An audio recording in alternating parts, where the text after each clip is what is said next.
La stratégie de la peur mise en place par l'État a parfaitement fonctionné, puisque à force de vous annoncer tous les soirs qu'il y a des centaines de morts la veille et des milliers de cas nouveaux, des contaminations qui galopent, vous finissez par ne plus avoir envie de sortir de chez vous. Tout ça est très naturel. Je comprends parfaitement la réaction des gens qui n'ont pas envie de tomber malade d'une maladie qui peut vous faire mourir. Enfin, tout ça est très sain. Je n'ai pas de critique à faire sur le comportement des Français qui ont choisi ce mode-là. Ce que je conteste, c'est que personne ne se soit interrogé sur le fait que quand on dit des milliers de contaminations nouvelles, de quoi parle-t-on?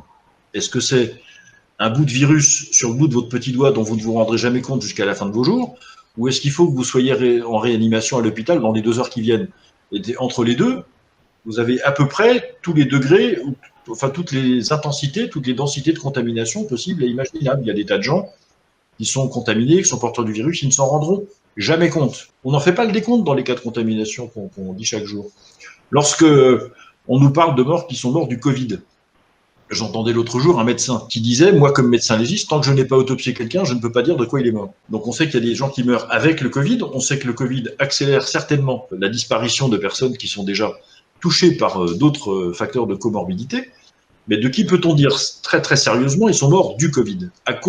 Premièrement, à cause du virus. Ben on ne sait pas. Je ne dis pas qu'il n'y en a pas.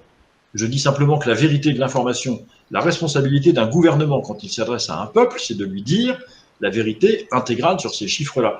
Mais évidemment, si vous entendez demain matin ici, on découvre que sur les 20 000 nouveaux cas de contamination qu'on découvre en France hier ou avant-hier, il y en a en fait 500 qui sont graves. Il y en a 80 qui doivent être réanimés. Et vous n'allez pas fermer le pays pour 500 cas graves dans le pays et 80 réanimations. C'est une plaisanterie.